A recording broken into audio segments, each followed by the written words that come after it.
We are live, everybody. Woo! Pole hook golf, Buttsy, Matt, Cook. That's me. Oh, I think you are actually frozen this time. no. Might have some internet connectivity challenges tonight. We shall see. I don't think You're so, kind of man. cutting in and out there, Buttsy. Did you bandaboo? There you go. Well, we got an awesome episode for everybody tonight. It is a packed one. Absolutely packed. Trot Golfer says looks good here. Love that. So Buttsy just looks frozen, but that might just be on my end. Who knows? I do not have it normally tells me when I have any type of issues, it'll pop up and start showing me some internet stuff. So the little Wi-Fi signal, it'll come up. But our audience is just joining in here. If you are new to the program, normally we give it about 5 minutes to allow our audience to go ahead and join our live stream, and then we kick off the actual podcast recording that ends up going out. And I can't wait. Can't wait to get into it this week. We got some awesome stuff on the agenda as well. Buttsy, how you feeling, buddy? I look like I need a nap, I think. It's been a week so far, Maddie. It's been a week, nap. But we headed out of town tomorrow. So yeah, just one more evening to get through here and one real long slim. I need a nice nap tonight. But we're gonna let it rip on here tonight. There you go. Mm-hmm. How are you? So Trot Golfer wants to know, when's the Grass League starting, Butts? Oh boy, well, I mean, you know when that is. We're doing a pod around it. I don't know if we want to talk about that yet, right? Or is that all right? Doesn't matter. We can talk about it. Yeah, okay. It's next week, Trot. What do you got there? Oh my God! Hang on, let me get a little sip of this little. How'd you even put this? Yeah, Trot. So it is next week. We're going to be going over it in tonight's show as well, but we do have a special live from the Grass League headquarters next Tuesday night, same bat time, same bat channel as we always do. But the Grass League, it's pretty cool. Their setup. It's got everything's a two-man scramble, right? So yeah. April 30th is the qualifier. You've got May 1st is the Grass League draft, their first ever official draft. Then you got May 2nd is the opening round, and May 3rd is the final round. They got concerts going on as well. I just bought my tickets tonight for Bryce Vine. That'll be awesome. Yeah, I'm really looking forward to it. Should be. I can hear you. Your connection keeps on cutting in and out, but we'll just have to deal as we go along here. No big deal. Let me just make sure on my end that it's nothing that I'm doing. Let's see. Because I do have like Adobe Premiere up. I've got a bunch of programs pulled up right now. So let me get rid of everything and just make sure that we got you locked in here. I always close them all out. Yeah. Yeah, it could be me. Let's see. I don't think it's me, but my TV for my little background here upstairs here, it did ask me to reconnect to the internet. So I wonder if like there's too much bandwidth. Maybe it kicked itself off, because usually it's just connected automatically. You know what I mean? Yeah. They don't do that, do they? Motherfucking technical difficulty. Hang on with us, folks. Normally we get this dialed in right about now. It's usually perfect. I know it usually is. Normally we don't have connectivity issues with your side. The only time we've ever had an issue is when my side just dropped off for whatever reason one night.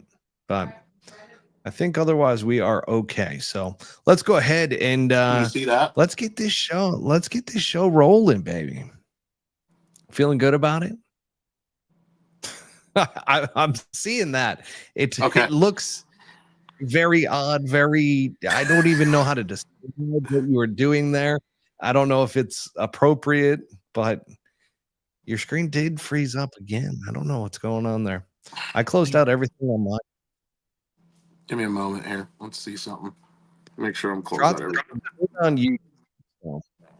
I'm not sure. Let's see.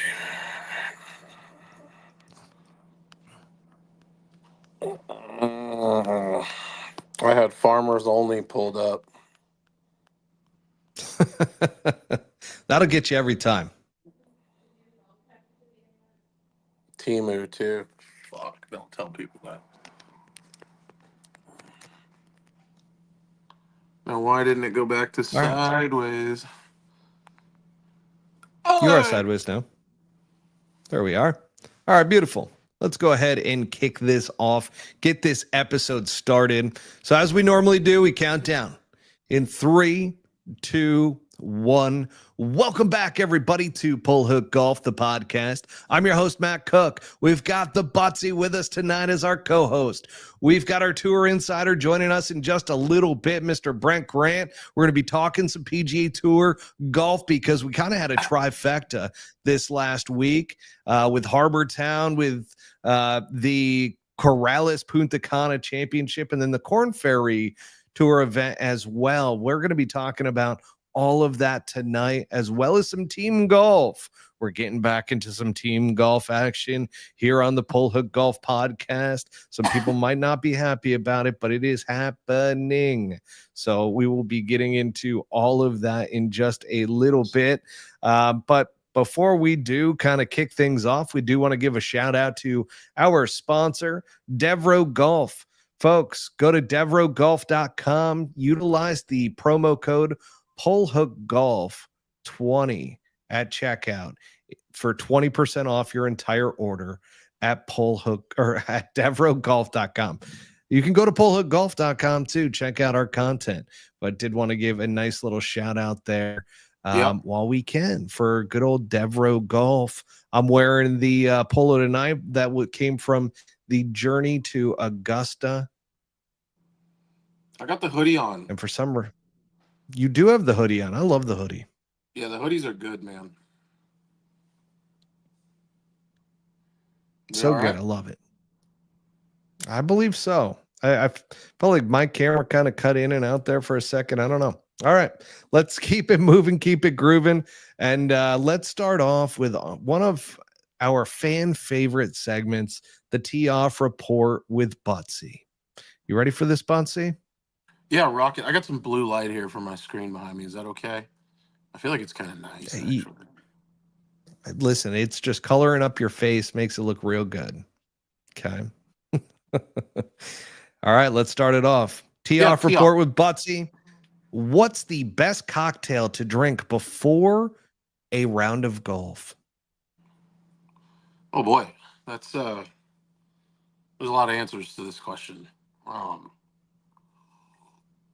Speaking of cocktail, this one probably depends.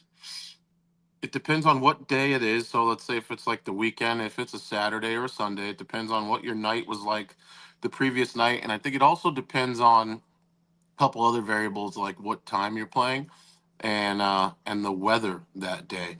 So I would say anything early, kind of hair of the dog. If it's chilly, I'm probably going pretty stiff Baileys and coffee, pretty standard there. That usually gets the pipes going because usually when it's early, I haven't had enough time for the system to really dump shit before I get there. So I'm looking to do that at the golf course, and the Baileys and coffee never disappoints. If it's not cold, right? You know what I mean? If it's not cold, probably a double Bloody Mary, I would say. Early in the morning, double bloody. That.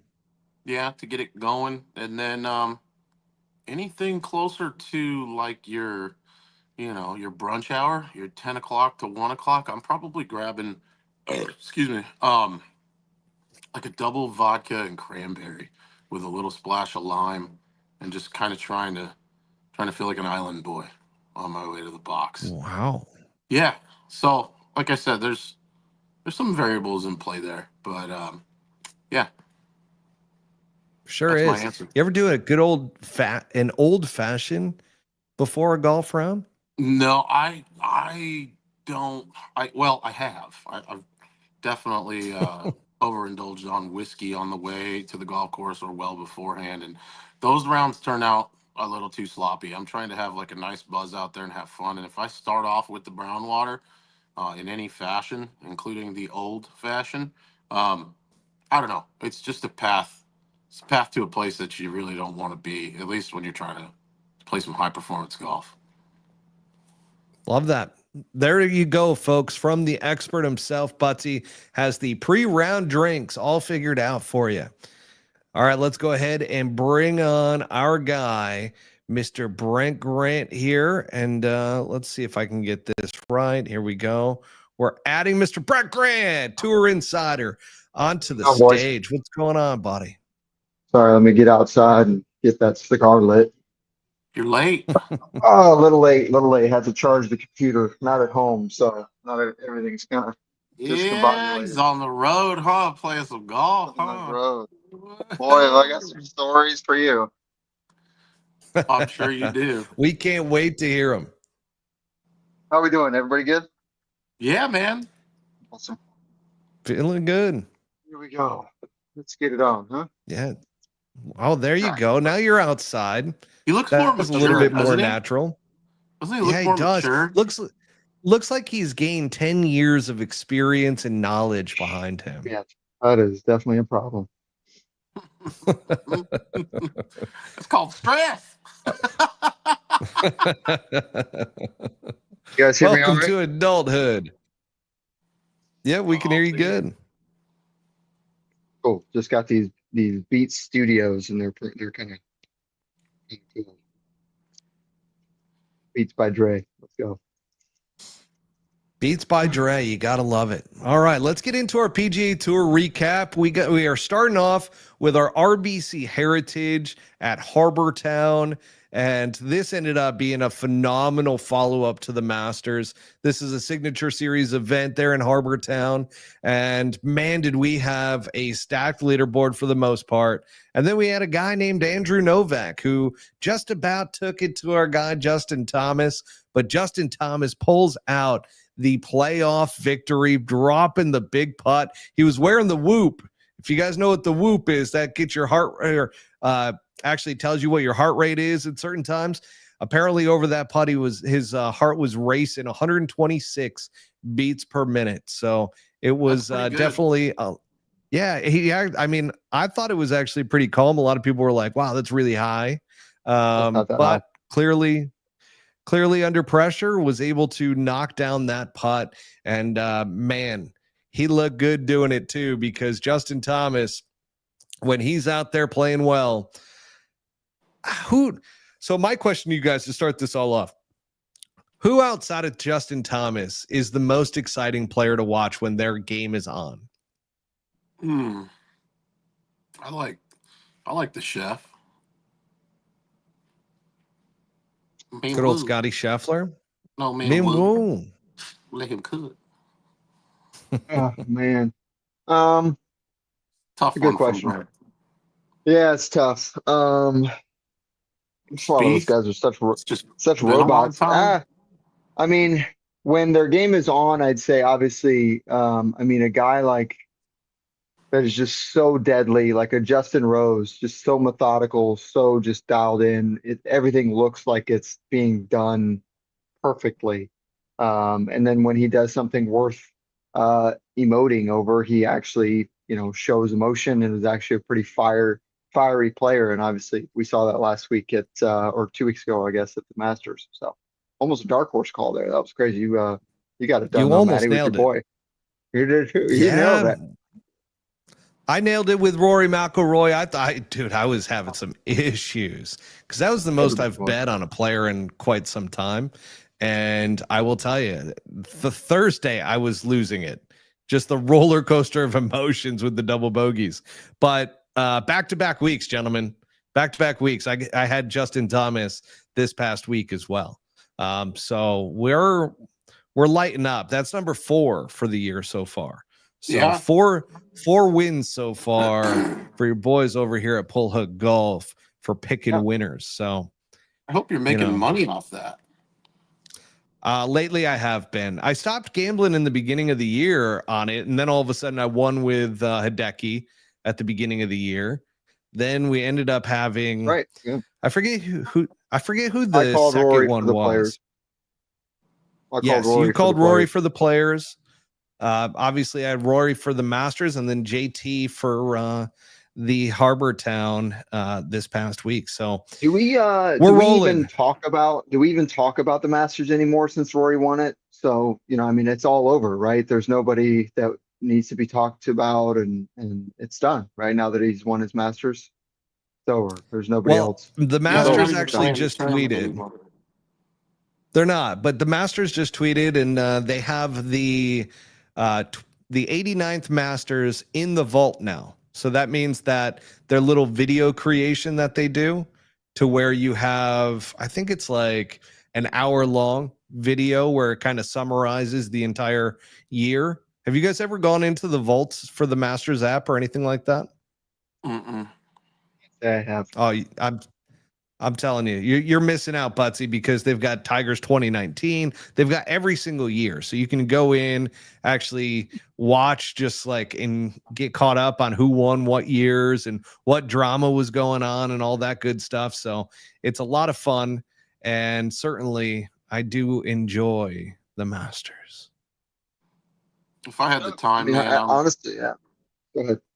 No, I was going to say, like, the time that I do have, I mean, I probably should start doing that. I'll be a little more versed on the situation, but those hours that I have free, I'm watching, like, quantum computing bullshit and, like, parallel dimensions and Joe Rogan. Not the Masters highlights. Classic. Absolute classic. My most favorite part was just when I think Rory set a record for saying "I" and "or me" in the same interview the most amount of times. That's fair. He's like, well, absolutely fair.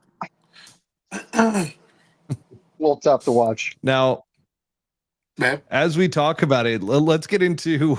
I love the Masters, and it is sad. We talked about this last week, Buttsy and I did, where Sunday comes and goes, and you went from the happiest day of the year to all of a sudden the most depressing, because you have to wait another year for the Masters to come back. So certainly that feels like it's in full effect right now as we're bringing up the Masters, and I'm just getting depressed over here just talking about it. So let's get into Harbour Town and what happened this past weekend with Justin Thomas. Now, Joe Griner, right place, right time. Obviously, he fired Max Homa. And from there, he was going to take some time off, which is wild. This normally is what happens with caddies on tour. All of a sudden, he's going to take some time off, and he gets a call from JT because JT's caddy is injured right before the Masters. Gets on the Masters bag. Obviously, they make the cut together, and now they go and win Harbour Town. And the question is, guys, does he stick with Joe Griner at this point, and does his caddy get the shaft because he got injured? Buttsy, I'm going to start with you. A logical person would, I don't care how good of friends we are, just one, I might call my guy and be like, I'm going to ride this out for a couple weeks, see how this goes. If this is anything more than dumb luck, you might be out of a job. And I think you, out of everybody, should be able to understand that. Like, yeah, I mean, it's, love you, but it's business. Brent, what do you think? Yeah, I mean, I've had a couple of times in my, in the last few years where I've done something good, but something happened during the event or was building up to where, I felt it was the need to move on. But watching them talk, obviously, I know Joe, I know Justin. Both of those guys are pretty rock steady as far as like loyalty and understand the business probably better than most. So, Justin's been bouncing around since I think it was like Jimmy Johnson was his kind of first initial big time guy.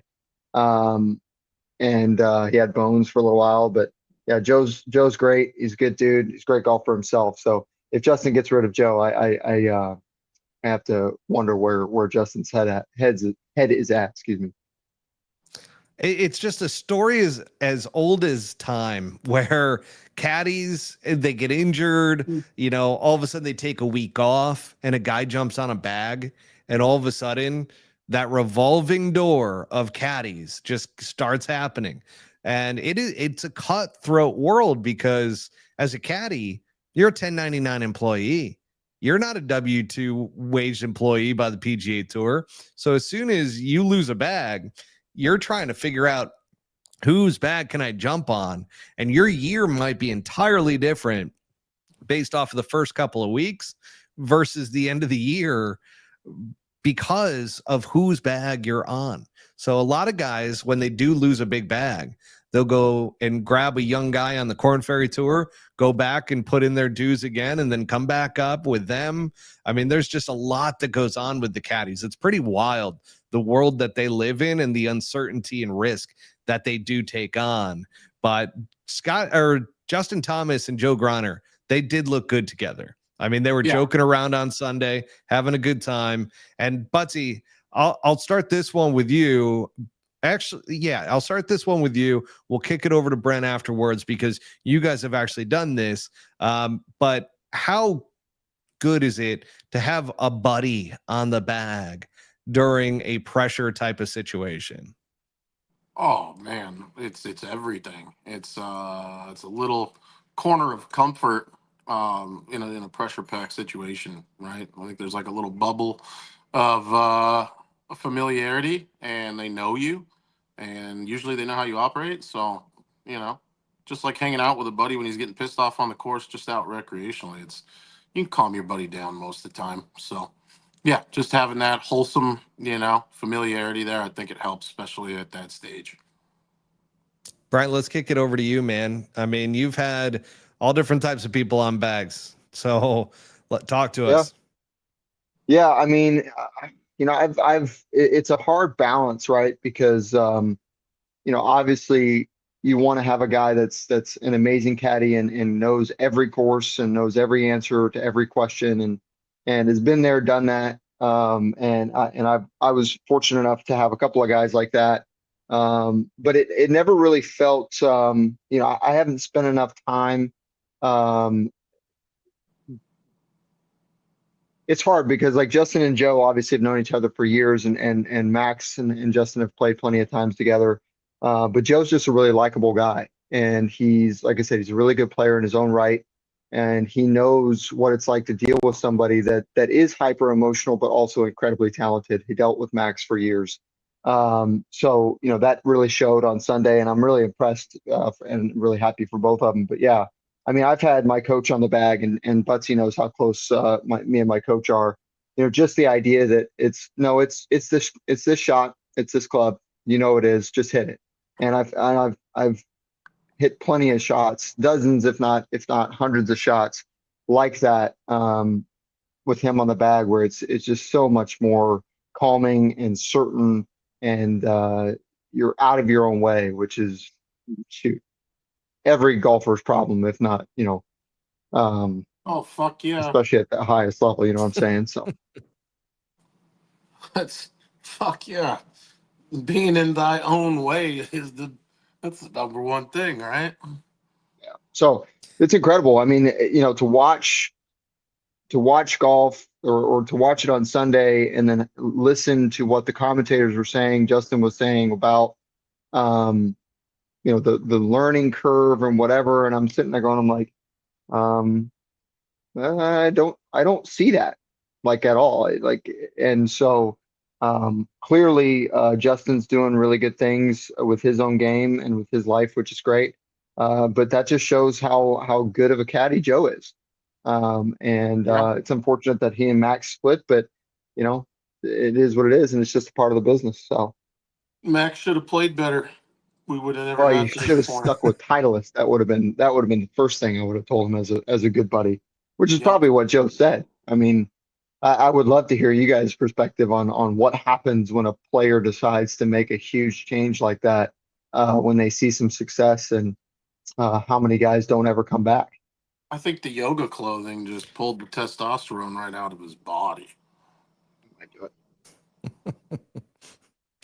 I will say this. I do think that when a player has a caddy switch like that and you have kind of immediate success, sometimes it can either be that comfort level that allows them to kind of free up a bit and play really good golf moving forward. And then I've seen it other times to where players, they have that early success and they think that's going to last and they get a little bit too comfortable with it. And all of a sudden, you know, the struggles start to creep in. And I feel like we kind of saw that with Bones and JT. I always felt like Bones and JT was not a good fit. I got ripped on by all the caddies about this because they all look up to Bones and he's such a Hall of Famer and so forth. But Bones to me was not a good fit for JT, especially coming from Phil Mickelson, where he would give Phil every single detail. And that was something that JT just did not need. And you saw it later on, like JT hung on to him for a long time. And I think it was because of the reputation, because of the history, because of the resume, and it did not work out. But you could see in those later interactions that it was not something that Bones was doing anymore. He wasn't giving all of that information or overkill of information, right? So that certainly is something there. Siwoo, unfortunately, one of the more entertaining golfers out there. Siwoo reminds me of Buttsy if Buttsy was South Korean, right? I mean, that guy is just an absolute character. I feel it. I can't even answer that. Oh no, Buttsy is the white Buffalo Siwoo Kim. That's awesome. Yeah, you gotta say that. But if I was out there, there would be no character. I would just be shitting down my leg the whole time. To the prayers chant, man. Yeah. Is that going to happen to you at the Grass League, Butsy? No, that's different. That's different. That's different. It's hitting irons and wedges and putting. And you got a teammate, and it's a scramble. So you can't hit driver out of bounds there. I'm fucking locked. You can still hit a ball out of bounds at GC. That's for sure. I can nervously head over there, man. Yeah, for sure. I don't know many people that are, when they get the right level of being buzzed, but Buttsy is right up there with Tiger Woods, man. I tell you, dangerous. People will see. People will get to see that, and certainly Joe Griner, as we were talking about him, and we're talking about Grass League, there's a connection there as well. I did see today that he is on the San Diego Munis. So he will be teeing it up in the Grass League this year.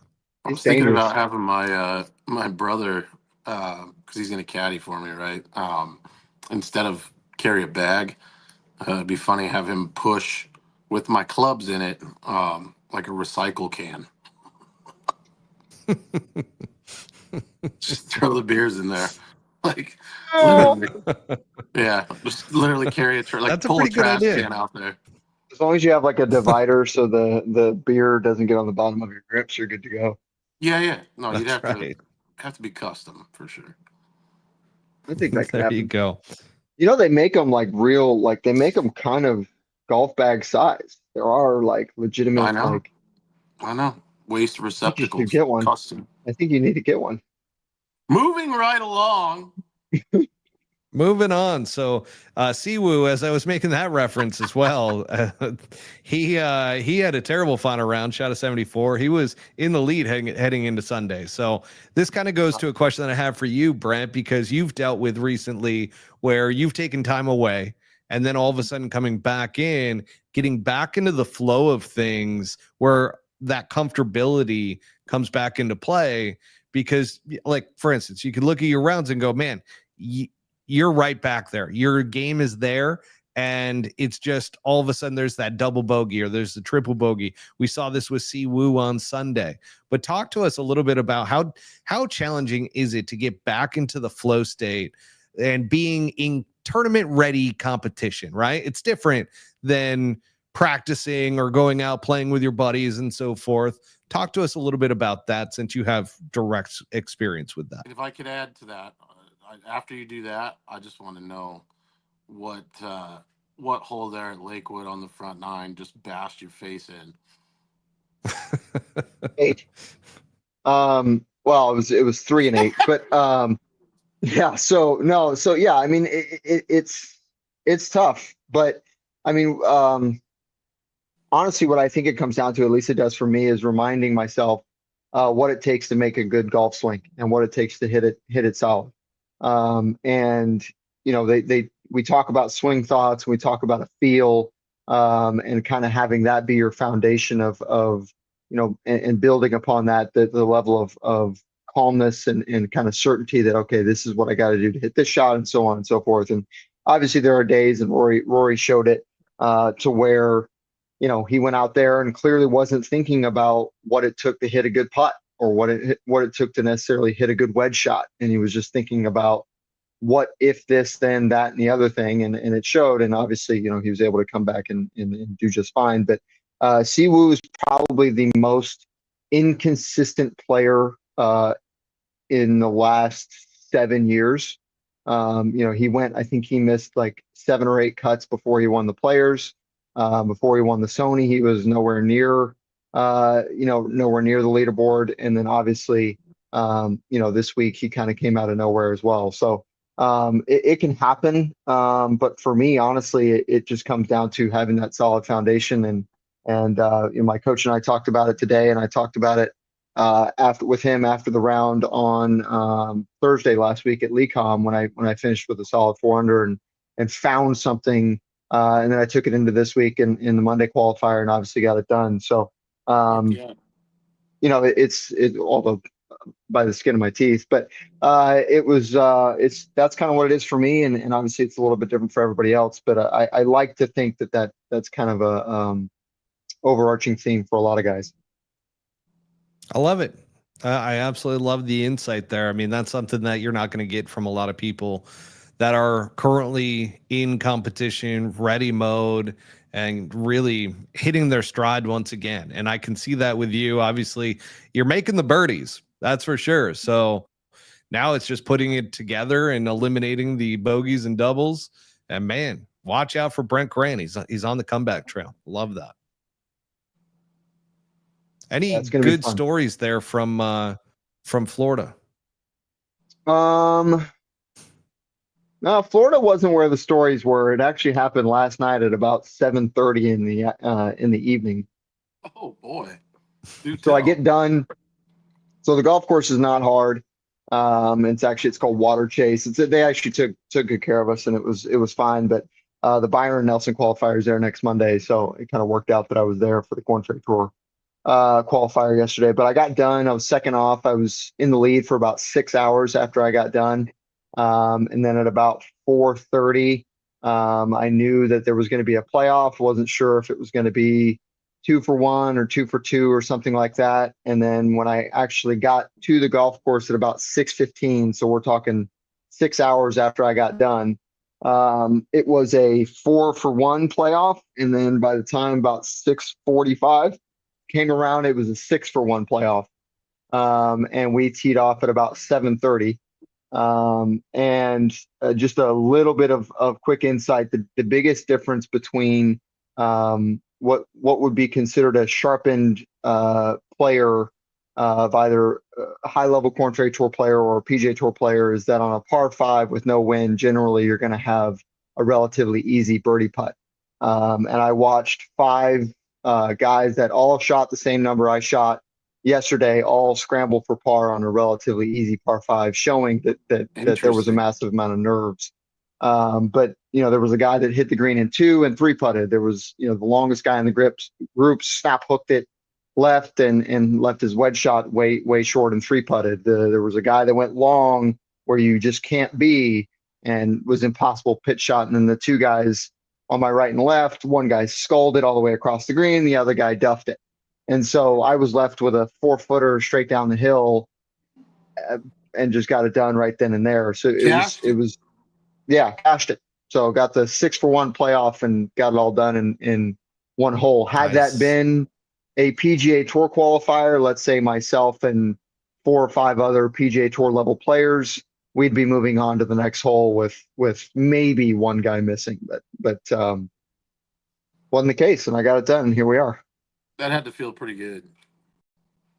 Yeah, especially because like Matt said, the game's coming along, and talked to Greco today, and this is probably the best I've ever hit it in my career, and so the game seems to be rounding out. Just got to keep the mind nice and level. You made the little grease bomb down the hill. Yeah, it was nice. It was nice. Be a 4-footer down the hill, like to get it done. That's not. Yeah, that sucks. That was fun. Well, you know what it seems like? It seems like it's just a matter of time, right? You're getting that comfortability back. You're getting reps underneath your belt under tour pressure. And that's phenomenal to see you start to hit your stride with that. And I really do think that we're going to see some great stuff from you coming up, and really looking forward to that. As we talk about the Korn Ferry Tour side and so forth, we do have the Corrales Punta Cana Championship that also took place, where a pretty good story there, where Garrick Higo clinched his second PGA Tour title, and he did it over the collapse of Joel Damon. So Joel Damon, he was playing in the group ahead, and he was playing in the group ahead. Higo bogeyed 17, but managed to par on the 18th, posting an even par 72 to finish 14 under. This secured a one-stroke victory over Damon and 4 others: Alejandro Tosti, Keith Mitchell, Jeremy Paul, and Michael Thorpe Jorgensen. Or Bjorn.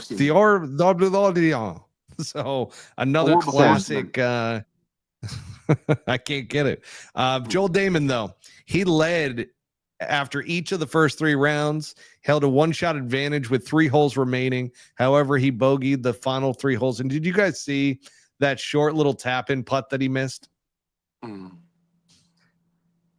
That one hurts the soul, man. It really does. 1.5 feet.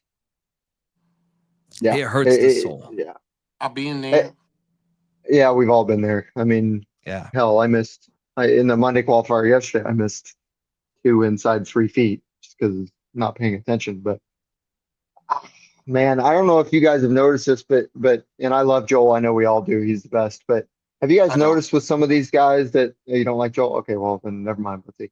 But have you guys noticed that everybody else said that I like him when things don't seem to be going their way? Like it seems like they just kind of shut down. Like all of a sudden the body language changes, and I don't know. Maybe it's just me, but it seems to be that there's a sort of air that happens, like when JJ was playing in the playoff against Rory, hits it in the bunker, and you could see just everything sort of, and then he just collapses. And I don't know if that's a thing, but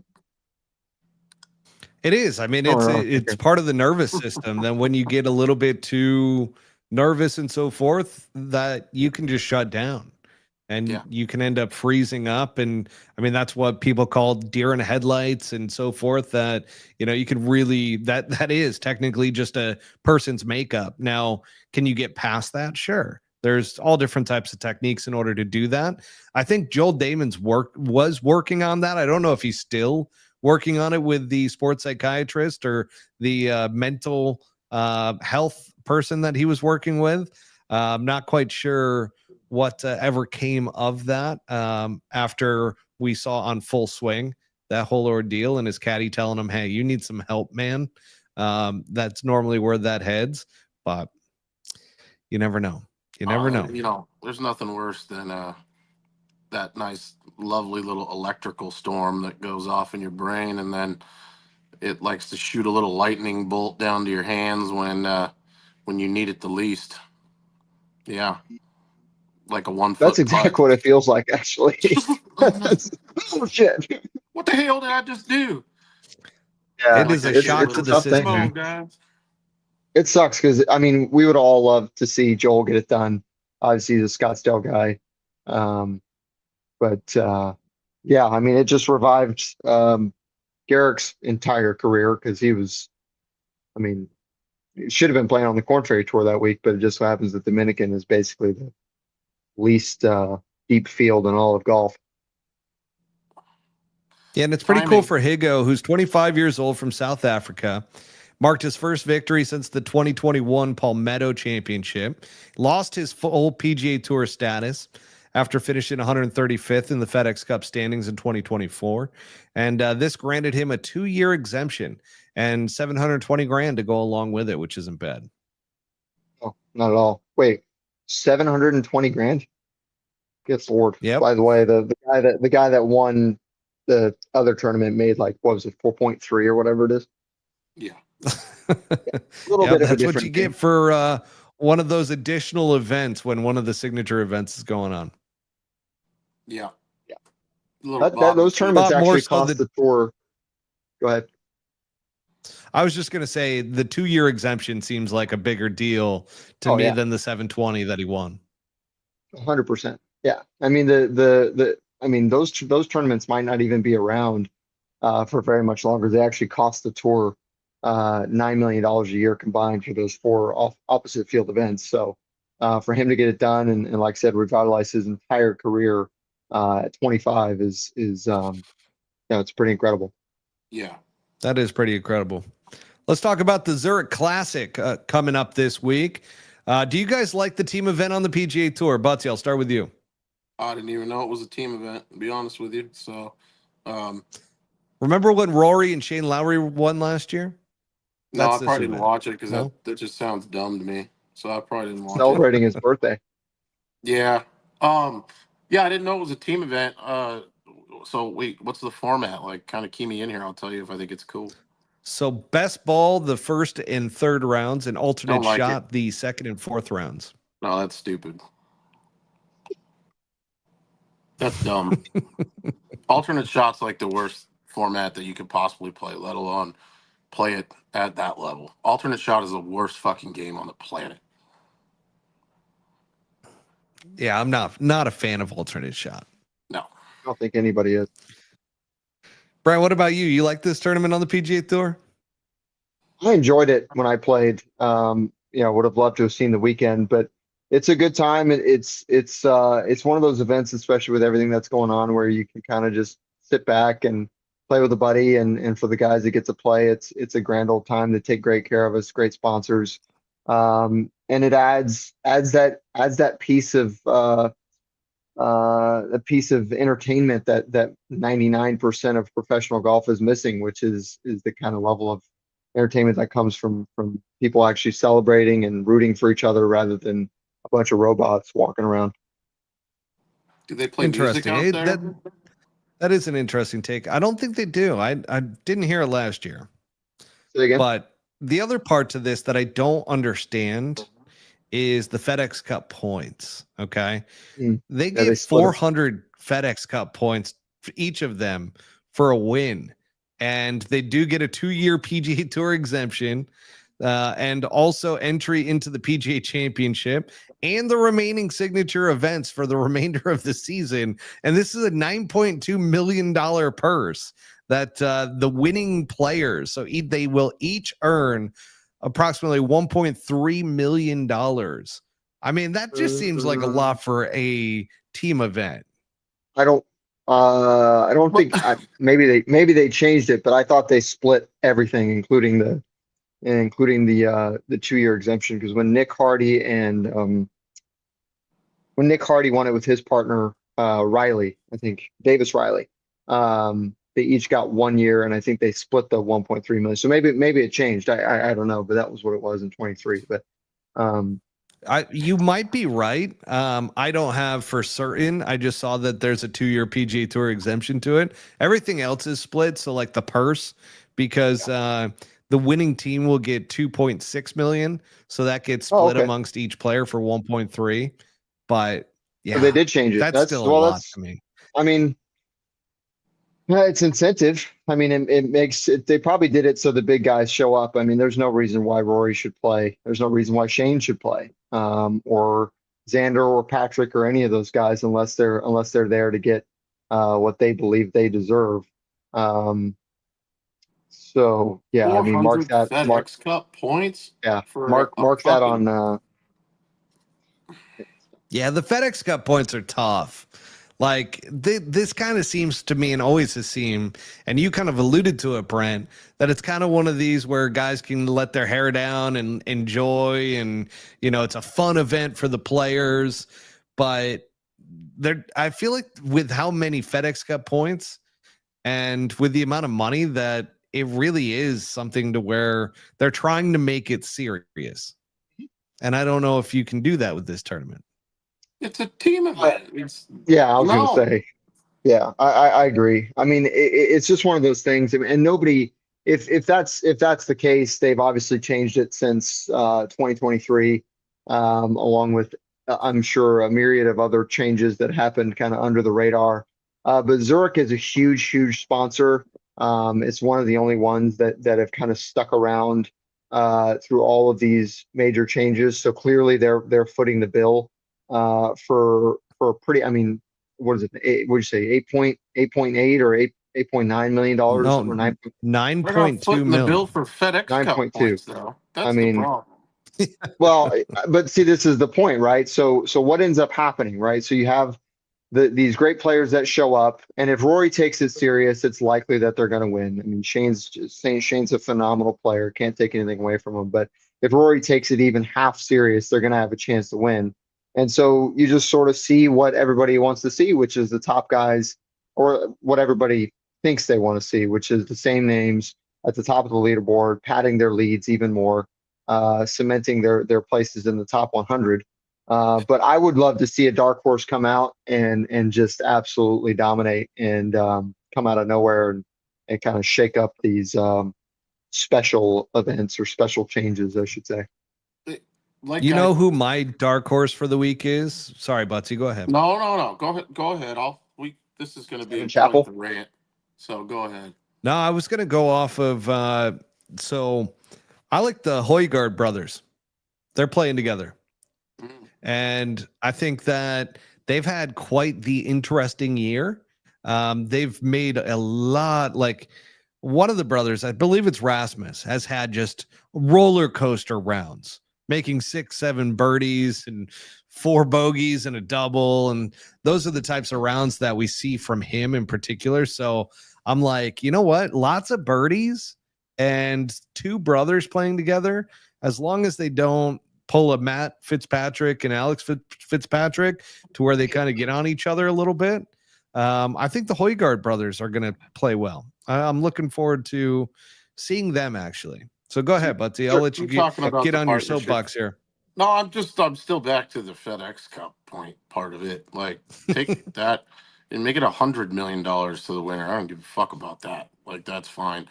FedEx Cup points are hard to come by, and you said it's a best ball format for a portion of it, right? So those points are hard to earn. If you play like shit, you ain't getting no points in a stipulated tour event. If you go out there and your partner carries your sorry ass and you're off for a day and he shoots 62 and you're still in the tournament and have the chance at those points given the format, I don't know.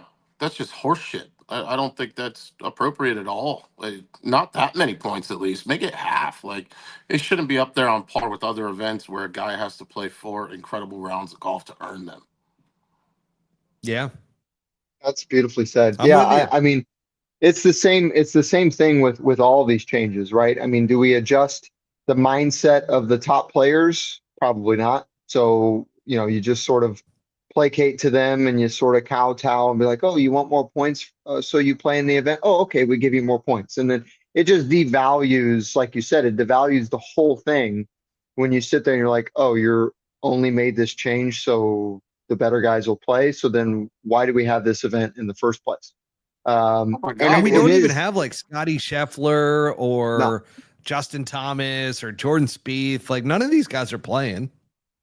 No, I think it's Xander, Patrick. They usually play together. I don't know if they're playing this week. I don't see them. But I mean, maybe they're not. So Rory and Shane are defending, I guess, and that's pretty much it. Yep. But then that begs the question, then, right? So if that's the case, then why did they make the change in the first place? Because I mean, like I said, when Hardy won in my year, which is great for him. I mean, I love both those guys, but I mean, you saw that neither one of them showed up for the next 2 years. And Hardy's been battling some injury, but Davis Riley hasn't sniffed the cut in 2 years. And so, you know, I would love to see, like you said, a massive purse. That'd be great, but sure, type it up that and way. split the exemption, you know, something like that. But 400 points to each, that's real tough. I mean, so a win is worth 800 points, basically. Is that what you're telling me? Those points are way too hard to come by on your own. I think ball. 300 points for each, especially because it is a team event. I mean, 400 points basically gets you 120th guaranteed. What do you get for FedEx Cup points for a regular tour event? 500. Okay. And so they dropped 100 off, or are they splitting 400? They're splitting. That's the thing that 800. I so believe. I thought they split 400, but I guess they both get 4. I don't know. I'm not sure. I just think that's crazy, dude. Like, it's a weird compromise. There's people that aren't invited, right? Like, and there's so much strategy and the teammate and tendency, and yeah, if you didn't have the opportunity, I mean, this could make or break a guy's season, and it's just bullshit. Well, I mean, I can tell you, I mean, just right now, just looking on the links, as far as the alternate list is concerned. So Kevin Chappell, the last time I checked, was first alternate. Kevin Chappell, I think he's had maybe one start so far this season. But let's see. So all the way at the bottom. Okay, so Troy Merritt and Robert Streb are last team. man in right now. Great. Yeah, great. Martin Laird, Bill Haas. And then you got a bunch of rookies and whatnot, guys from the Korn Ferry Tour category. But I mean, let's just say those guys win, and then all of a sudden they're out of, you know, they now reinvigorated their career for a year, and it's great for them. It's well, there you go, Trotty. Thank you. 400 points per player, says Trot Golfer. So, but it's not an accurate representation of like the validity of them as where they stand. Absolutely agree. Absolutely agree. 100%. It's not accurate. And that's well, and that's just showing. I think to Brent's point that the PGA Tour tried to do this to get all the big guys, and it clearly didn't work. Yeah, just one, really. I mean, Wyndham's playing. Colin Morikawa's playing. So let me go through kind of the big guys that are playing, right? So Shane Lowry, McIlroy, Morikawa, Wyndham Clark. You got Sahith Theegala's playing. You've got. That's pretty much it. Pretty much it. You've got, I mean, other than for Wyndham, big names. Matt, Colin, Rory, Billy's playing. Akshay Bhattia's playing. Is Harmon playing? Brian is not playing. He's playing. Is he playing? Is he not? I think he was in the further odds. I just remember seeing his name. Okay. Down the post here. I mean, so here's something crazy. So Kevin Kistner's playing with Grayson Sigg. So played it. That's true. So I'll give you an example. Grayson Sigg is playing. Kevin Kistner got him into the event. So they can invite a qualified player can invite. Correct. Can have whatever partner they want. Angel Ayora is playing with Alejandro Del Rey. I have no idea who those guys are. Jonathan Bird is playing, got on a sponsor's invite, invited Chesson Hadley. Yannick Paul, who's a European Tour player, is the twin of Jeremy Paul, got invited to play.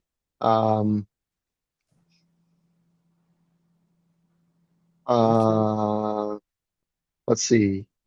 Okay, here's a good one. Charlie Hoffman and Nick Watney. Those guys might win it. A good team. They could absolutely win it. And then here's my favorite. Like I said, my most favorite part about this is Troy Merritt and Robert Streb. And both those guys, they're super cool dudes. They're really good players. But again, we're talking about like pure level of competition, and there's a clear sort of line between what's happening right now from the Korn Ferry Tour players and the top PGA Tour players versus the guys that have just kind of hung around and are sort of in their late 30s, early to mid 40s, and just hanging around in the past champions category. But you know, it's about who you know. So should we do picks? Brent, you want to go first? Sure. Let me, since I just went through the field list. I'm gonna go. I'm going to go Rachel's hooking me up tonight. Camilo Villegas and Luke Donald. Wow. Dangerous. Oh, wait. Okay. Run that back. What'd you say? Camilo Villegas and Luke Donald. Okay. I mean, an alternate shot, you can't beat Luke Donald's short game and putting. Camilo Villegas is a great ball striker, good driver of the ball. Luke Donald just hits it in the fairway every time. So they're never going to make a big number. And really all you need there is just consistency. All of a sudden you get 2 birdie opportunities for those 2 guys. Who knows? We'll see. If Rory takes it serious, though, yeah. Like, seriously. I mean, him and Shane Lowry are going to be tough to beat. Buttsy, why don't you go ahead with your pick? I don't have a pick. I think it's ridiculous. And he's standing on business for that. I'm going to go with the Højgaard brothers. I would love to see 2 brothers win this thing, and I don't necessarily love Matt and Alex Fitzpatrick, so I'm going with the Højgaard brothers this week. I'm going to chance my luck. I mean, we've got 4 wins so far, and I'm just like, let's see what we can do here. I do think Rory and Shane will show up, though, and they will probably win because Shane's playing really well. Rory's obviously like on cloud 9, so it's his year. I mean, think about that, right? So like it was like tail end of last year when he won those European events. We were like, man, if Scotty, maybe we'll have like a Scotty Rory thing all year and sprinkling some Xander and Colin and Wyndham, and it's just pretty much been all Rory this entire year. I would rather watch a LIV Tour event. This is probably one of the only times I would say that with you wouldn't with the PGA Tour. I would rather watch a LIV event than this. It's funny you say that, Matt, because let's talk about it. Well, actually, before we get to LIV Golf, let's just give everybody a quick little update here to our natural grass league. I know it's a good segue that we had there into LIV Golf. You teed it up beautifully. However, I don't want to let you down, Buttsy, by not getting the people pumped up about the grass league that is happening next week, where the grass league, folks, this is the par 3 league here under the lights in Arizona at Grass Clippings Golf Course in Tempe, Arizona. And this is a 2-man scramble, one of the highest stakes events that you will ever watch. It is absolutely phenomenal. There is so much action. And we've got a local here in Buttsy. He will be playing in the April 30th qualifier next Wednesday. I was talking with Todd today, Todd Dobson, that is, and from the Grass League. And he was like, Matt, you got to be out here Wednesday for Buttsy. You got to cheer him on. I was like, yeah, you know what? I think I could do that. So we're going to be over at, which this kind of starts the entire Grass League week. Tuesday night, Pull Hook Golf. We will be over at Grass League headquarters in Arcadia, in Arizona. Buttsy and I will be over there with Todd Dobson, and we will be doing a full promo for the event. We're going to be asking Todd a ton of questions. We're going to get Buttsy all hyped up for the next day with the qualifier on April 30th.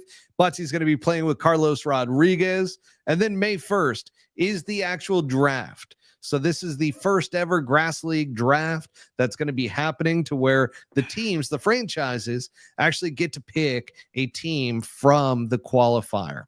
Yeah. May 2nd is the opening round. That is Friday. Bryce Vaughn is going to be performing. So that's where I bought my tickets for Friday. Wanted to make sure, took the wife over there. It's going to be a fun event to go see the boys playing in the Grass League. And then afterwards, Bryce Vaughn. And then from there, May 3rd is the final round, and there's some guy with a bunch of letters in his name, XC, XII, something. I don't know the guy who's performing afterwards, but it seems like it's going to be an absolutely great time. So once again, Buttsy and I will be live next Tuesday at the Grass League headquarters with Todd Dobson to kick off the Grass League week. We're pumped up about that, and that leads us into the final. Yeah, I think I could speak on this a little bit. I don't know if I should, but there is a strategy on behalf of Team United. So, and I think you probably know this. You know which picks they have, right? Are you familiar? No, I don't. Okay. So the whole thing, I'm just gonna say. Here we go. Well, this could be really. Oh, never mind. I just got a text message. Somebody is watching, and they said, "Shut the fuck up." Okay, I'm not gonna. I'm not gonna expose that. Never mind. Do not give up the strategy from Team United. That is fantastic. That's awesome. Yeah, I can't. You tell them whoever you are.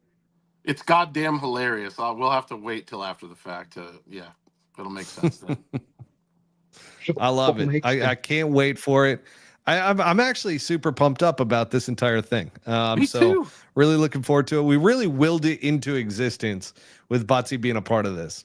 That's true. Like, that's 100% true. Started out as a murmur, and then TD watched the thing, and you did an incredible job. And here we are. Now we gotta get Congrats, boys. Congrats. Yeah. Come on. Where's our applause thing, Matt? Come on. We don't have a soundboard anymore. I wish I had the soundboard in front of me. We have the soundboard. It's just nobody's manning it. So unfortunately, I stole it or something. I haven't figured out a way to get it over to where I'm sitting. So I'll figure that out at some point. Maybe I'll move the desk back over here so that we have that. You can't take readily a shoe off. Accessible. Take a shoe off, put it on the ground, and hit it with the big toe. Like, you can't get good at that. You need a foot pedal. You need a foot pedal. That's what you need. That's what I'm saying. Just start practicing. There's numerous buttons on that thing. They're not massively huge. I'll feed one foot pedal, depending on what toe you use. Yeah, that'd be fantastic. That'd be awesome. You guys are out of control. So let's move into the final team event, which is happening this weekend, which Buttsy mentioned that he'd be interested in watching over the Zurich Classic, which is LIV Golf Mexico City. This is happening, folks, at Club de Golf Chapultepec. And with that, they have previously hosted multiple WGC events, okay? It is, I don't know how to say it. It's Club de Golf Chapultepec. Club de Chapultepec. Hold on. It's Chapultepec. And, they hosted several WGC events. But my question to the two of you, that thing. Buttsy, I'm going to start with you. Is LIV Golf actually growing the game by playing in destinations like this? Yeah, I think for the local folks there that live off of less than $2 a day, they can't wait to invest that money in a set of clubs. Holy shit. That's fantastic. That was potentially the best thing that I've heard in a really long time. Oh, man, that was great. That's getting clipped. That's getting clipped. Sorry. Not at least not for the local audience. I think there's a certain demographic that like to see a destination tournament. You're still on it. Okay. Just get it out. Keep going. Come on. Pull through. Another dude.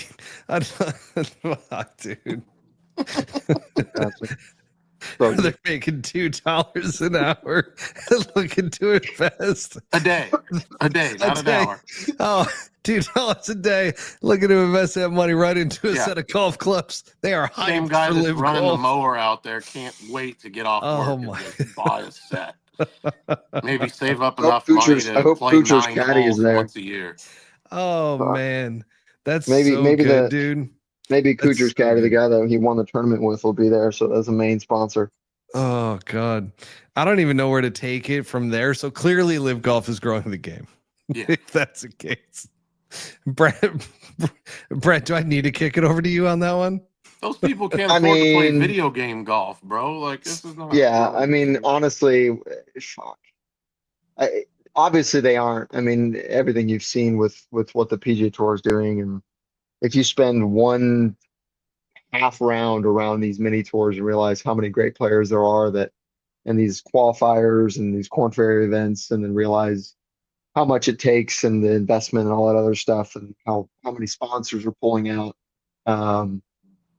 Yeah, it's actually sad, the state of the game currently. But boy, those 20, 30 guys that got those paychecks, they're living large. So glad that they're growing the game. I don't know if this was today. Did you see this? There was a few accounts that posted it, and some of this shit's fake news, so I take it with a grain of salt. But Paul Azinger, I believe it was. Did you see his commentary saying that the best guys, I think it was something like this. The best guys are no longer playing on the PGA Tour solely.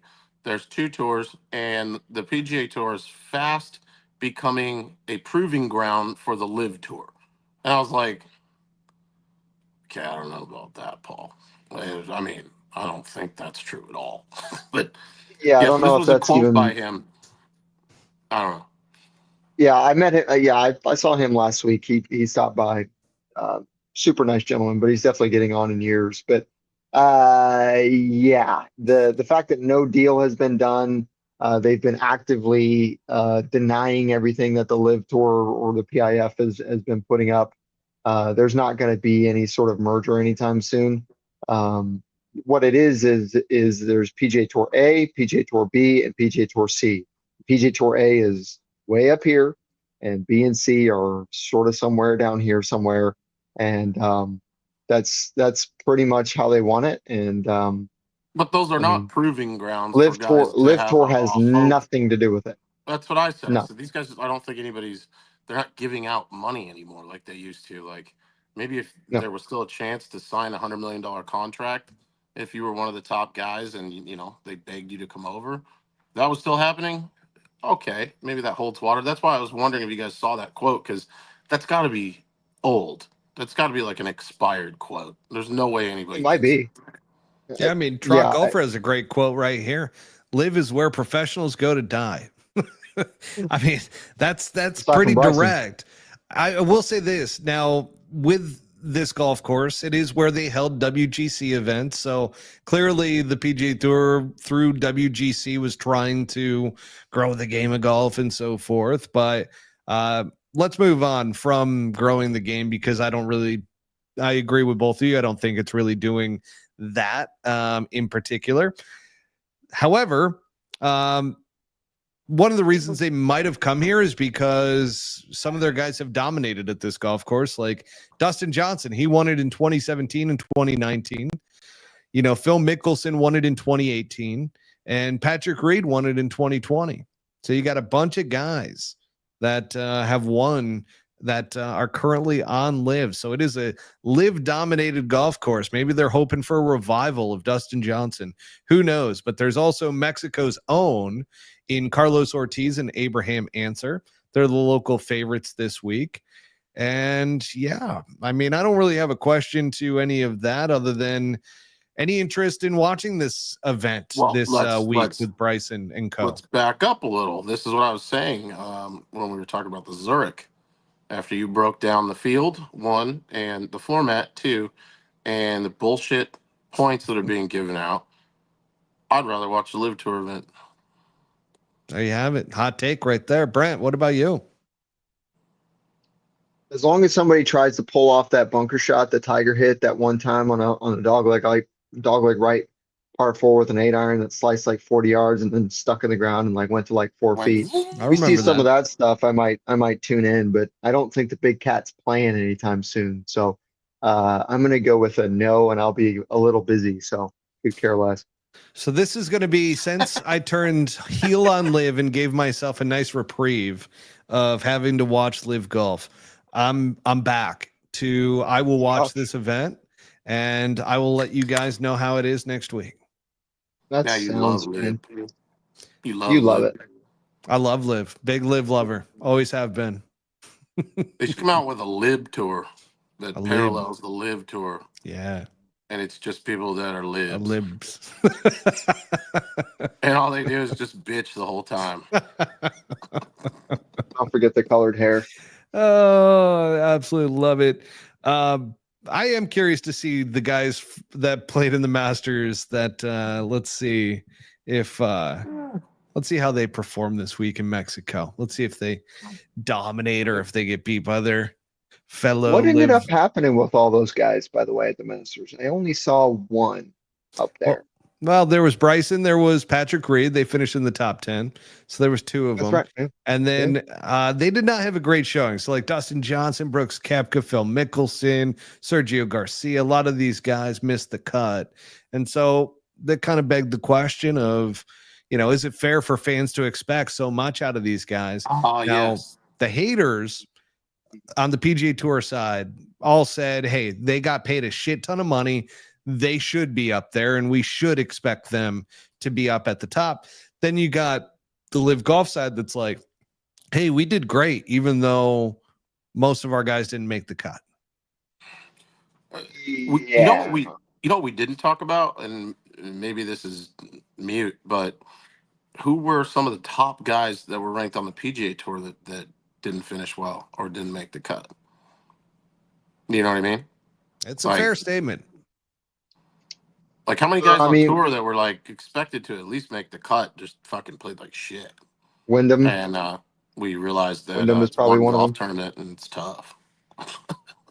Yeah, I didn't. I mean, I didn't pay too much attention, especially when some guy made this comparison of Nick Dunlap's won twice on the PGA Tour, and he finished last, and Bryson DeChambeau hasn't won on LIV, and he finished top 10. So, and I'm just like, that dude might be the dumbest motherfucker I've ever heard in my life, because you can't. Yeah, what are you pulling that? Where are you pulling that from? So they're trying to say, they're trying to correlate that the PGA Tour is easier to win on because you look at a guy like Nick Dunlap.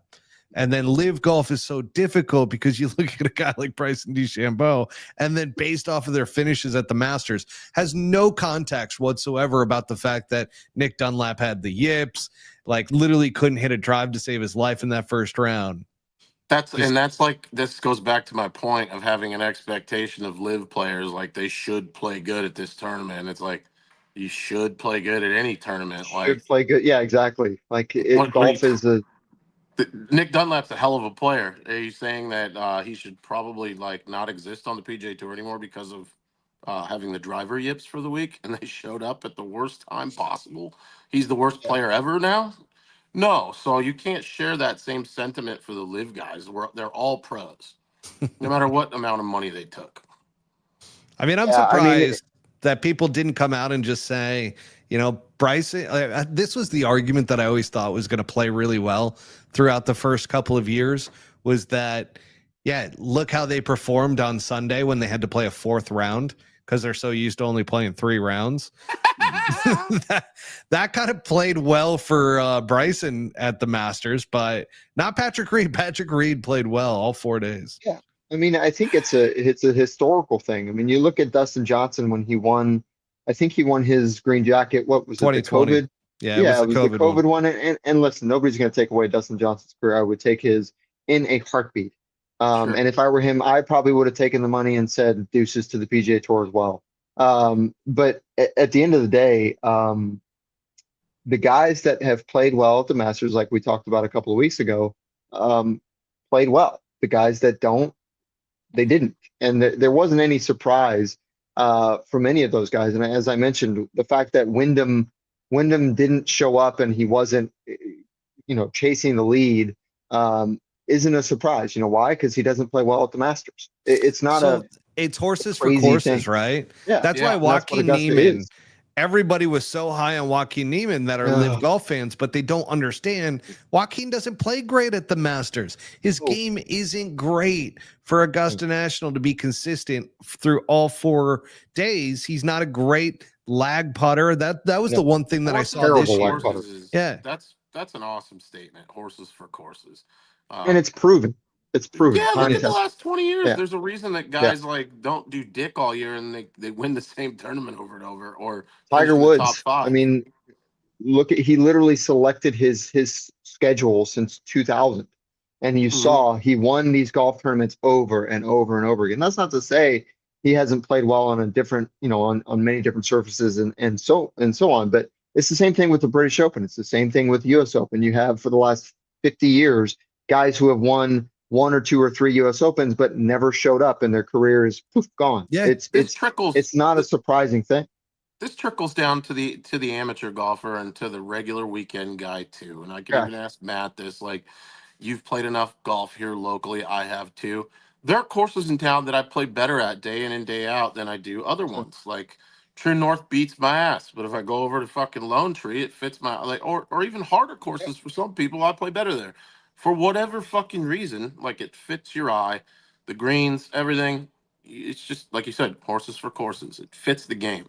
Yeah, really does. The amount of guys, the amount of guys that are able to do what I mean, even what Rory has done kind of in his career, right? Like look at Quail Hollow. Every time he's there at Quail Hollow, he's probably going to win. Why? Because a bomb high draw fits that place really, really well. And going back to Joaquin Niemann, you know what doesn't fit well at Augusta? A low bullet cut ever. Like it doesn't fit in any fairway. So, I mean, it's not, I really wish there was kind of a Jim Nance person outside, like in actual media that was there going, hey, like this is the history of the game, and guys, like this is here, listen to my silky voice. Maybe that's what you should do, Matt. Maybe you should just jump on and just be like, once a week, you just audio book it or something, and people just listen and learn how to actually watch the game and watch it intelligently.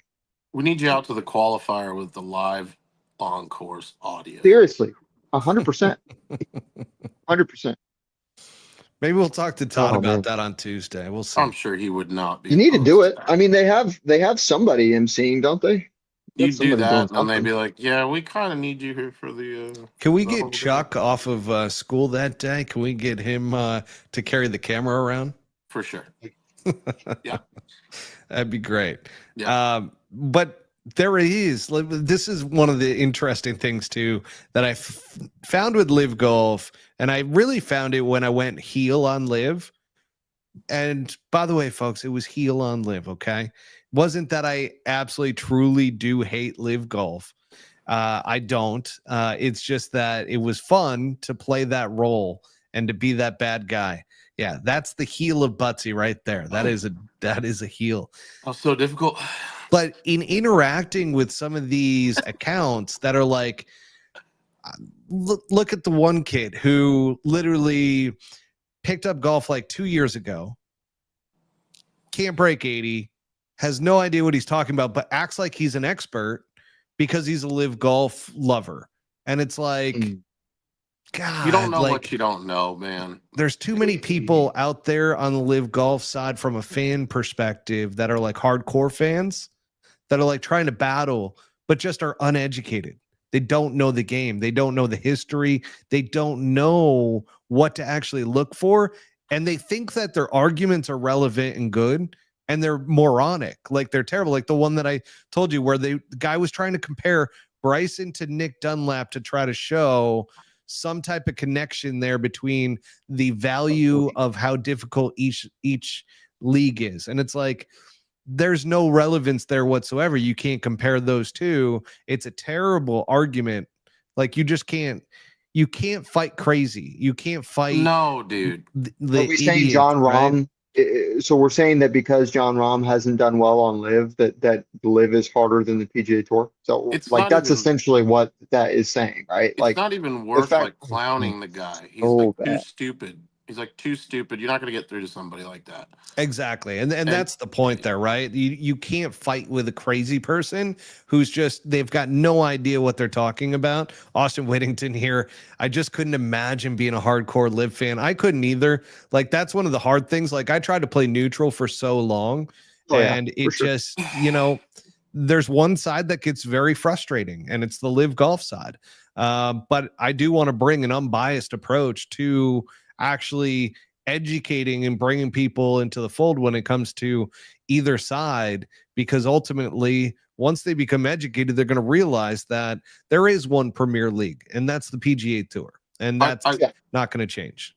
I'll say this about LIV. I'm not, I mean, I wouldn't call me a fan, but I would say if your bias has been in the way and you just think it's so bad and you've never actually there's a huge group of people that hate LIV that have never taken the time of day to log onto the app and like actually try to look at it and watch the product and then form that opinion. They just stay blind hate and I think they I'm the never only one who headlines. has. I think I'm the only person that has watched every event for the first 2 years. And then, well, I have issues with it, right? But I have issues with the PGA Tour. But I'm not like, that was the fun thing about going heel, is I could just go ahead and like play into the bias.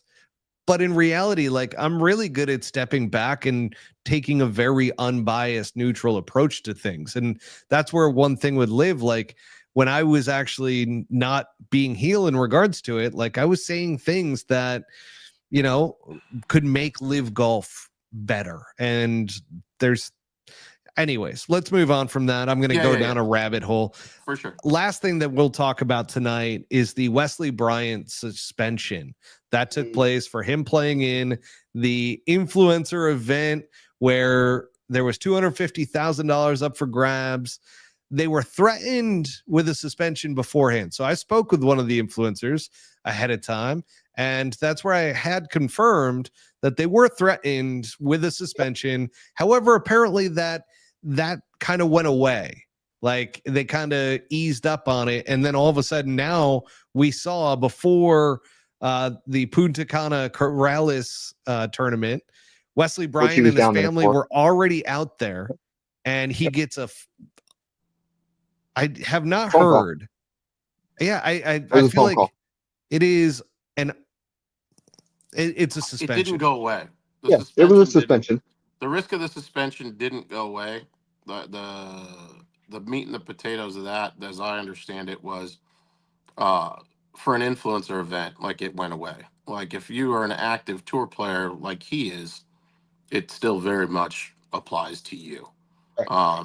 Yeah, like, you're an active tour player. We will absolutely enforce this on you. You absolutely can't play in something affiliated with it.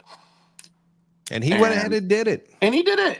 And, you know, you flew by a cop at 100 and you got pulled over. I don't know what to tell you.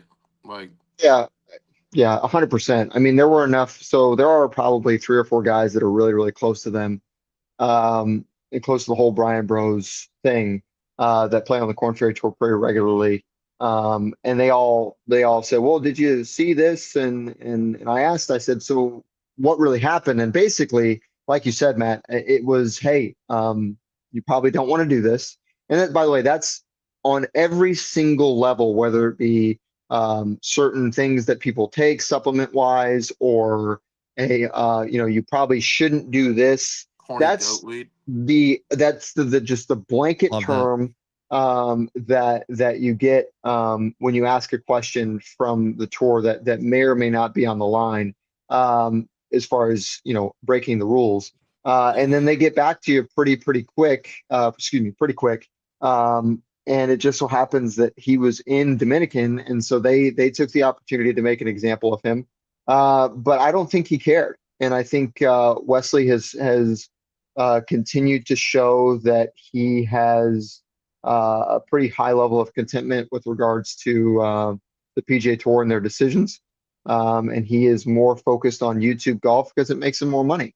But he did not fight the public relations department of people that were going to bat for him as a result of it. He fucking loved that. Oh yeah. I mean, the whole scene, and we, you guys have been doing this long enough. I mean, the whole influencer scene is all about, all news is good news no matter what. All publicity is good publicity no matter what.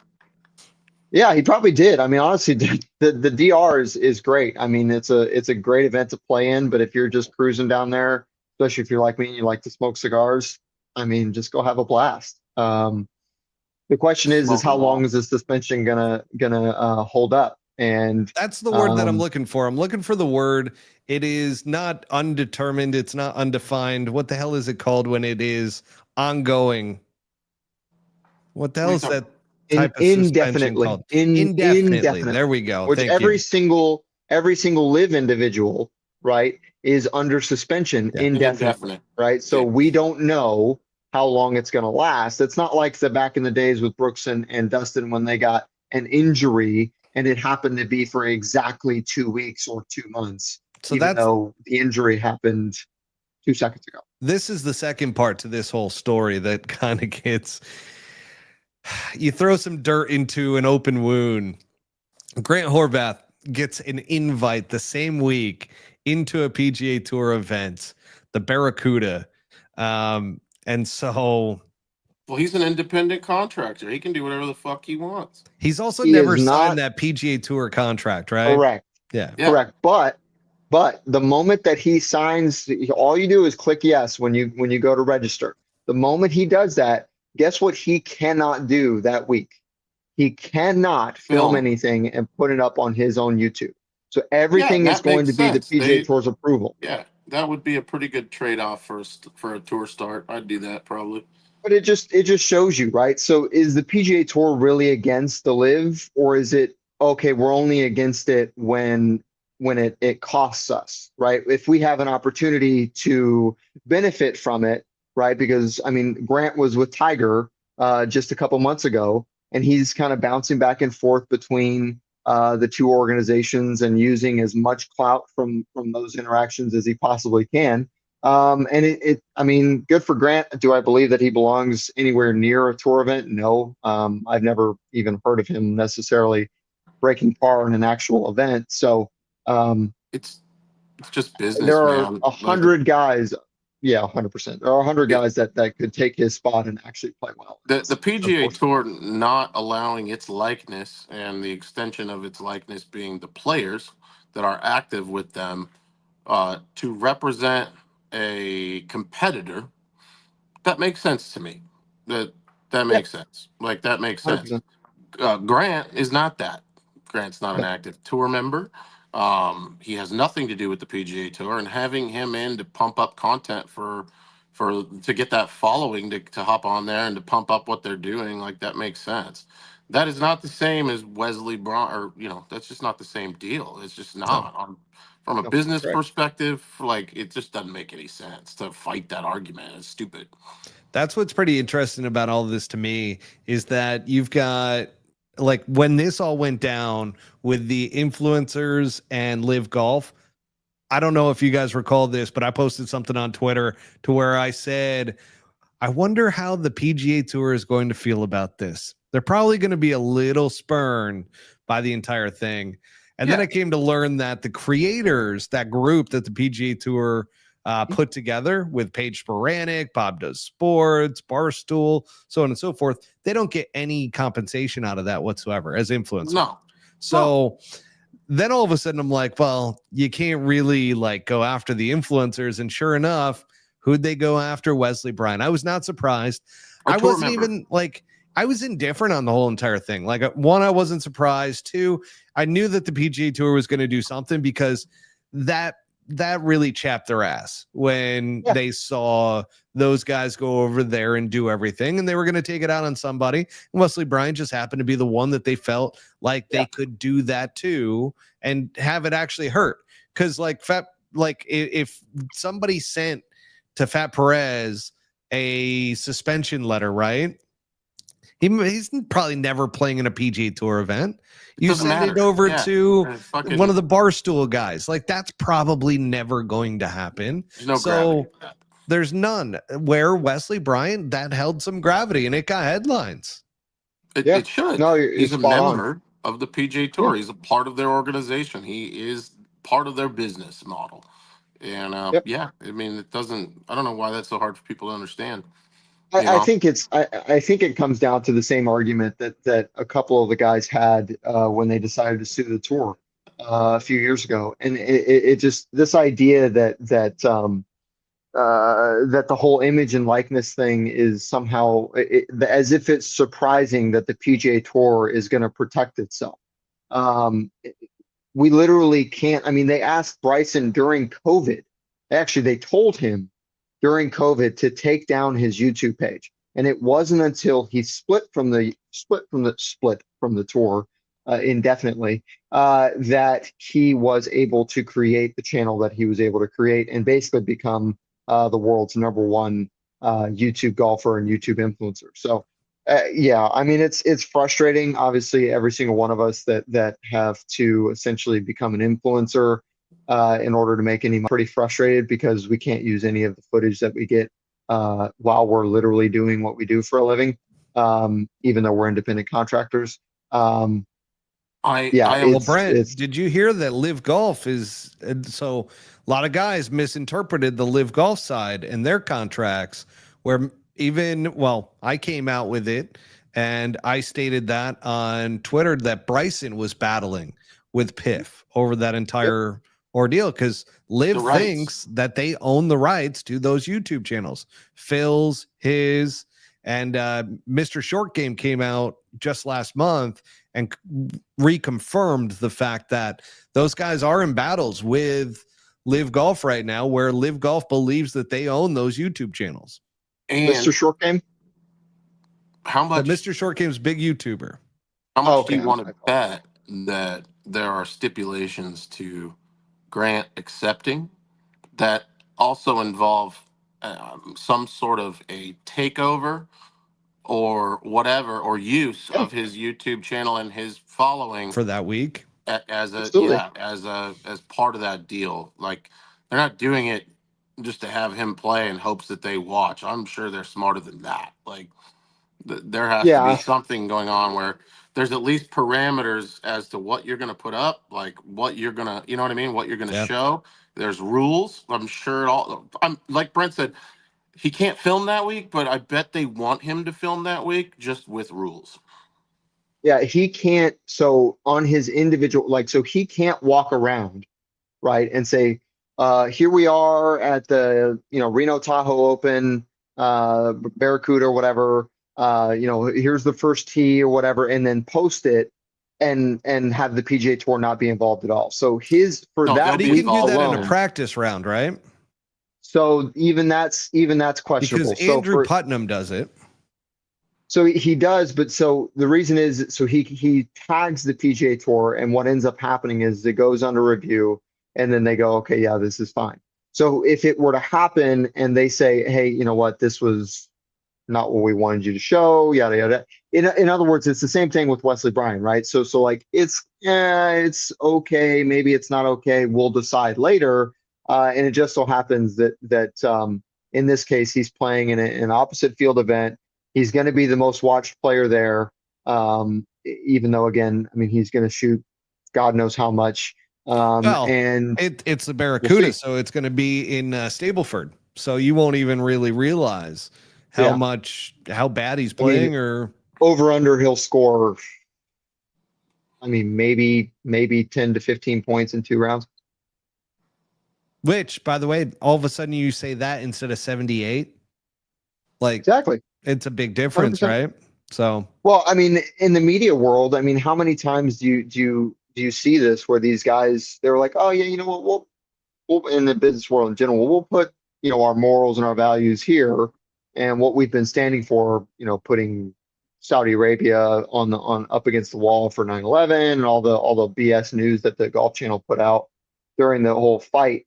You know what? Even though you deal with LIV mostly, we'll put that on hold because you're Grant Horvat. All right, gentlemen. Well, I think that wraps it up for tonight. We do want to give a shout out to our sponsors.